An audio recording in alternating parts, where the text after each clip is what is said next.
जय हिंद दोस्तों, स्वागत है मेरे यूट्यूब चैनल पर। दोस्तों, आज हम लोग बहुत ही खूबसूरत टॉपिक के साथ आए हुए हैं। जैसे कि आपको बता दें कि संविधान के संबंधित हमारा वीडियो जो बहुत दिनों से या 2-4 वीडियो हम लोग यूट्यूब पर अपना चैनल पर छोड़ दिए हैं, ठीक है, जिसमें जो आप जो है पहले वाले वीडियो नहीं देखे हैं तो आप देख लीजिए। दोस्तों, जो हमारा जो टॉपिक है वो मौलिक अधिकार है। मौलिक अधिकारों को लेकर हम लोग चल रहे हैं, जिसमें से मौलिक अधिकार 7 थे, उसमें से 6 को हम लोग बारी बारी वहाँ पढ़े शीर्षक के तौर पर, और वहाँ हम लोग एक समानता या समता के अधिकार को कर चुके हैं। अगर वीडियो नहीं देखे हैं तो उसको जाकर वीडियो को देख लीजिए, तो डिस्क्रिप्शन में हम दे देंगे उसका लिंक, वहाँ से भी जाकर इस वीडियो में जाकर देख सकते हैं। दोस्तों, आज हमारा जो टॉपिक है वो है स्वतंत्रता का अधिकार। मतलब हमारे भारतीय नागरिक होने के नाते भारतीय संविधान जो हमें क्या क्या अधिकार देता है, इन चीजों के बारे में हम लोग समझेंगे, ठीक है। अब इनके बारे में अगर जान जाएंगे हम लोग तो बहुत ही अच्छा चीज है, सबके लिए बहुत बढ़िया चीज है। एक नागरिक को यह बात जानना चाहिए कि ऐसा ही नहीं है तो इसको बैकबोन ऑफ जिसको कहा जाता है, भारतीय संविधान का इसका रीढ़ कहा जाता है इसको। और क्यों कहा जाता है ये हम लोग पूरा जानने के बाद पूरा जो अनुच्छेद है उसको समझेंगे तो पता चल जाएगा। चलिए दोस्तों, वीडियो को शुरू करते हैं। शुरू करने से पहले अगर मेरे चैनल को पहली बार आया है तो सब्सक्राइब करते चलिए और शेयर भी करिए, ताकि वीडियो और लोगों को भी मिलना जरूरी है, मिल जाए, ठीक है।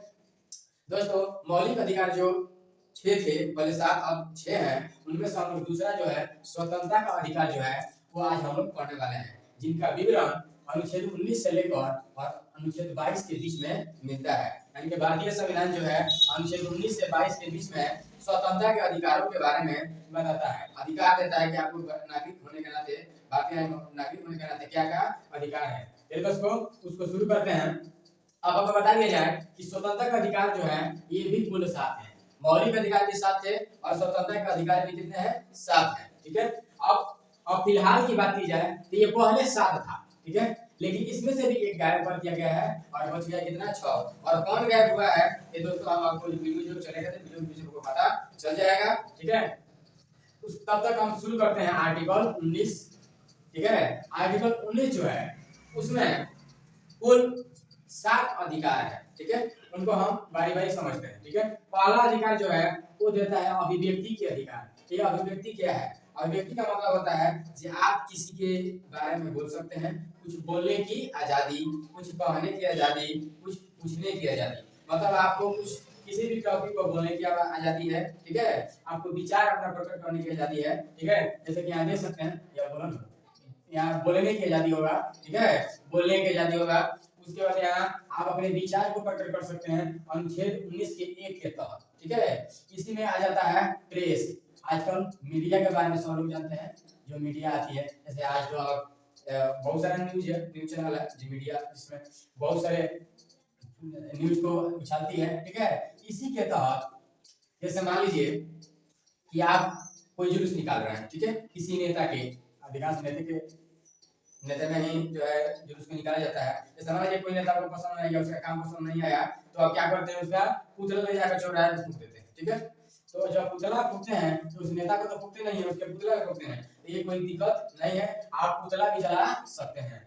भारत सरकार इस हमारे देश में कोना में अगर कोई काम कर रही है, ठीक है, तो उसके बारे में आप आरटीआई के माध्यम से यह पूछ सकते हैं। जैसे मान लीजिए कोई रोड बनाया, ठीक है, उसमें कितना मटेरियल लगा, वो सही बना है कि नहीं, कितना का होना चाहिए, उसका ऊंचाई क्या होना चाहिए, रोड का कितना ढलाई होगा, ये सब अगर पता करना है, आपको लगता है यहाँ गलत हुआ है, ठीक है, तो कितना का उसमें पैसा संशोधन हुआ था, ये सब चीजें पूछने का अधिकार है। यह अनुच्छेद 19 आपको प्रदान करता है कि आरटीआई के माध्यम से आप किसी कुछ पूछ सकते हैं, ठीक है, किसी से कहीं भी, कोई दिक्कत नहीं है, आप इसके लिए स्वतंत्र हैं। दूसरा जो अधिकार स्वतंत्रता का जो है दोस्तों, सभा करने का अधिकार है। सभा मतलब जैसे मान लीजिए आपके बात विचारों को कोई लोग समझ रहा है, सुन रहा है, तो आप कहीं मीटिंग कर सकते हैं, सभा लगा सकते हैं, लोग आपके बातों को सुनेंगे, अच्छा बोलते हैं तब। लेकिन सभा ऐसा होना चाहिए, इस चीज को ध्यान दीजिए, सभा शांतिपूर्ण होना चाहिए, उससे देश में शांति का जो है संदेश होना चाहिए, और उसमें किसी शस्त्र का प्रयोग नहीं। मान लीजिए सभा कर रहा है, उसमें बाइबल लेकर जाइएगा, बंदूक चलाइएगा तो नहीं, तो पुलिस आपको उठा ले जाएगी, ठीक है। तो आप सभा कर सकते हैं, लेकिन सभा शांतिपूर्ण होना चाहिए, जो है हल्ला गुल्ली इसमें किसी प्रकार का नहीं होना चाहिए। दोस्तों, आप देख रहे होंगे यहाँ बोर्ड, जो व्हाइट बोर्ड है, वहां पर रेड जो इंक में रेड कलर में यहाँ कुछ लिखा हुआ है, इसको भी ध्यान दे दें एक बार। यह कहता है कि आप ये सब चीज कर सकते हैं, इस सब की आपकी स्वतंत्रता है, लेकिन आप स्वतंत्रता के चक्कर में इसमें छेड़खानी नहीं करना है। ठीक है, जैसे आप ऐसा कोई भी काम नहीं करेंगे जिससे हमारे देश की एकता और अखंडता टूटे, हमारी सुरक्षा में कोई दिक्कत हो, सुरक्षा भी नहीं टूटना चाहिए, विदेशी संबंध भी खराब नहीं होना चाहिए, और अपमान भी किसी का आप नहीं कर सकते। इतना बोलने लगे, आप बोलते बोलते किसी का इतना ज्यादा बोल दिए कि उसका अपमान हो गया। ठीक है, तो अपमान भी नहीं चाहिए। न्यायालय के कोई भी नियम को अवमान आप नहीं कर सकते हैं। ठीक है, ऐसा कुछ नहीं बोल सकते हैं जिससे न्यायालय को सिया जाए। ठीक है, आप बोलेंगे तो शिष्टाचार और आदर्शाचार के भाव में ही बोलेंगे। इन 6 चीजों पर भी आपको ध्यान देना है कि इन सब चीज करते समय इनमें कोई छेड़खानी नहीं होना चाहिए। ठीक है, आप सवाल लगा सकते हैं, लेकिन सुरक्षा को मद्देनजर देखते हुए कि हमारे देश की सुरक्षा तो घबरा नहीं रही है, तो इस चीज को ध्यान देना है। अगर सही सब लगा रहा है, 2-4 सभा की 5-7 सभा की और बढ़िया से लग रहा है, आप लोग पसंद कर रहे हैं, तो आप एक संगठन भी बना सकते हैं। ठीक है, लेकिन वो भी शांतिपूर्ण होना चाहिए। ठीक है, देश के हित में होना चाहिए, उसका सुरक्षा में कोई कमी नहीं होना चाहिए, नहीं तो आपको जो है यहाँ का जो हाई कोर्ट आपको कहेगा, सुप्रीम कोर्ट उठा ले जाएगा, जेल में डाल दिया जाएगा। ठीक है, चौथा जो देखेंगे तो भ्रमण, अनुच्छेद 19 कहता है कि आप भारतीय नागरिक हैं, आप पूरे भारत में या कहीं भी जो है पूरे भारत में चारों तरफ भ्रमण कर सकते हैं, घूम सकते हैं, ये आपका स्वतंत्रता है, आप घूम सकते हैं, आपको कोई रोक नहीं सकता है। ठीक है, आप कहीं भी भ्रमण कर सकते हैं, घूम सकते हैं। ठीक है, तो घूमने की आजादी देता है अनुच्छेद 19 का 4। अब आगे समझते हैं, भ्रमण करते करते जैसे मान लीजिए आपको मन किया कि हम घूमे, जैसे मान लीजिए दिल्ली गए, मुंबई गए, मुंबई मन किया आपको हम यहाँ पर थोड़ा ठहर जाए। ठीक है, तो वहाँ ठहरने की आपको आजादी भी देता है, आप निवास भी कर सकते हैं, परमानेंटली हो, हमेशा के लिए भी रह सकते हैं, या 2-4 दिन 6 महीने साल भर उतना भी रह सकते हैं, कोई आपको रोक नहीं सकता है। तो आपको कहीं भी निवास करने का भी जो है आजादी है, स्वतंत्रता प्राप्त है।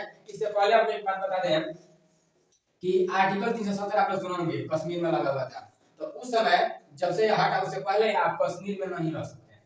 ठीक है, वहां का सिम और किसी भी स्टेट में नहीं चलेगा। ठीक है, लेकिन अब ये 370 जब हट गया है तो आप कश्मीर में भी निश्चित रूप से रह सकते हैं, वहां भी रहने के लिए, जमीन भी खरीदने के लिए आप जो है आजाद है, तो आप कहीं भी इंडिया में रह सकते हैं। एक कश्मीर वाला मामला भी जो है अब 370 हटने के बाद ये भी होगा, आपका हो गया। उसके बाद दोस्तों जो छठा है, मान लीजिए निवास, घूमने के लिए तो पैसा चाहिए ना, कहीं जाकर रहना है, मुंबई में अगर मान लीजिए एक भी रूम अगर लेना है, फ्लैट लेना है, तो बहुत पैसे की जरूरत है, तो पैसा कहाँ से आएगा, संपत्ति कहाँ से आएगा। ठीक है, तो आपको संपत्ति का भी अधिकार 6 में आपको संपत्ति का अधिकार देता है। ठीक है, आगे जो 7 नंबर है, मान लीजिए आप कहीं रह गए। ठीक है, तो रहने के बाद भोजन कहाँ से आएगा। ठीक है, खाइएगा पिएगा कहाँ से, बाल बच्चे पढ़ेगा कहाँ से, तो कोई बिजनेस करिएगा, कोई काम करिएगा, किसी कंपनी में काम करिएगा, या अच्छा खासा पढ़े लिखे हैं या बिजनेस कोई कर लीजिएगा, तो कोई भी कारोबार करने के लिए, कोई व्यापार करने का भी आजादी आपको देता है अनुच्छेद 19। स्वतंत्रता के अधिकार में आपको क्या मिलता है, 7 अनुच्छेद 19 के साथ में कारोबार आप कर सकते हैं, पूरे भारत में कहीं भी रह सकते हैं, पूरे भारत में कहीं भी घूम सकते हैं। अगर मन किया तो वहाँ बस गए, तो रहने के लिए आप कोई व्यापार मन से न करिएगा, मान लीजिए बिहार तो बिहार व्यापार करके नहीं जाकर वहाँ बसेंगे। ठीक है, तो आप कारोबार कर सकते हैं, कोई भी बिजनेस आप कर सकते हैं। हालांकि इस चीज को ध्यान देना है कि ऐसा नहीं है कि कोई भी कारोबार कर सकते हैं, इसका मतलब ये नहीं हुआ कि आप नशीली दवाई बनाने लगिए, यह इससे दिक्कत हो जाएगा, इसमें सुरक्षा का खतरा हो जाएगा, नशीली दवा बनाइएगा वहाँ दिक्कत। तो ये कहता है कि इधर कोई छेड़खानी नहीं होनी चाहिए, नहीं तो इसको हम रद्द कर देंगे। ठीक है, तो आपको ये ले लिया जाएगा। नशीली दवा, नशीली शराब या औरत या बच्चों का अवैध जो है व्यापार नहीं करना। जैसे कोई कहता है, जैसे आप सुनोगे किडनी निकाल लेता है लोग, सब औरत को बेच देता है सब, तो ये सब व्यापार नहीं करना है, इसका भी ध्यान देना है, ये आप नहीं कर सकते हैं। ठीक है, तो दोस्तों अनुच्छेद 19 जो है, इसमें 7 जो स्वतंत्रता का अधिकार था, इसमें से आपको बता दें कि संपत्ति के अधिकार को क्या कर दिया गया, हटा दिया गया। और संपत्ति के अधिकार को हटाकर और किस नियम अधिनियम के तहत हटाया गया, तो 44वें संशोधन, यहाँ लिख लेते हैं 44वें संशोधन के तहत इस संपत्ति के अधिकार को मूल अधिकार और यहाँ स्वतंत्रता के अधिकार से हटाकर इसे कानूनी अधिकार बना दिया गया। कानूनी अधिकार बताइए, स्वतंत्रता का अधिकार चाहे मौलिक अधिकार से हटाकर कानूनी अधिकार क्यों बना दिया, क्या फर्क है कानूनी अधिकार में, ठीक है, और मौलिक अधिकार में, ये समझते हैं। कानूनी अधिकार वे अधिकार होते हैं जिसे सरकार आपको छीन सकती है, जब चाहे तब ले सकती है। आप कोई कंपनी बना लीजिए, ठीक है, कितना बड़ा कंपनी है, और गवर्नमेंट चाहे ना कि कंपनियां ले ले अपने हाथ में, तो आप ले लेंगे, आप कुछ नहीं करेंगे। ठीक है, तो ये आप कुछ नहीं कर सकते हैं। तो 44वें संशोधन के तहत संपत्ति के अधिकार को मौलिक अधिकार से और स्वतंत्रता के अधिकार से हटाकर कानूनी अधिकार में बना दिया गया। और कानूनी अधिकार इसलिए बना दिया गया कि कभी भी सरकार इसको ले सकती है। आप उसमें नहीं कर सकते मेरा संपत्ति मेरा कमाया हुआ है और ये आप नहीं ले सकते, नहीं, गवर्नमेंट आप ले सकती है। करोड़ों लाखों का कंपनी बना लीजिए, कोई उद्योग कर लीजिए, आपका जमीन है, सरकार रोड बनाती है, बीच में आ जाता है, क्या रोक पाते हैं? नहीं रोक पाते हैं। कहती है ठीक है आपका बीच में है, हम बनाएंगे रोड जी, लेकिन आपको पैसा भी हम देंगे, जाइए कोर्ट से पैसा ले लीजिए अपना अपने जमीन पे, ठीक है। तो ये सब चीज है दोस्तों, तो आपको समझ में आ ही गया होगा कि इसको बैकबोन क्यों कहा जाता है, रीढ़ की हड्डी क्यों कहा जाता है, क्योंकि इतना सुंदर अधिकार जो है आप कहीं बोल सकते हैं, ठीक है, सभा कर सकते हैं, संगठन भी बना सकते हैं, कहीं भी घूम सकते हैं, कोई आपको रोक नहीं सकता है, निवास कहीं रह सकते हैं, संपत्ति भी बना सकते हैं, लेकिन संपत्ति का परमानेंटली नहीं है, कोई लोग नहीं छीनता, कोई पब्लिक से नहीं छीन सकता है, लेकिन गवर्नमेंट चाहे तो छीन सकती है, ठीक है। संविधान में ऐसा है, आप कहीं कारोबार कर सकते हैं, नस्ली दवा हालांकि मत बनाए, ये सब चीज इन सभी में जो है छेड़खानी नहीं होना चाहिए। बस इतना ही दोस्तों, आज के लिए इतना ही। आशा करता हूँ कि ये वीडियो आपको बहुत ही समझ में आया होगा, और समझ में आया तो वीडियो को शेयर जरूर करिए। Thank you, thanks for watching this video.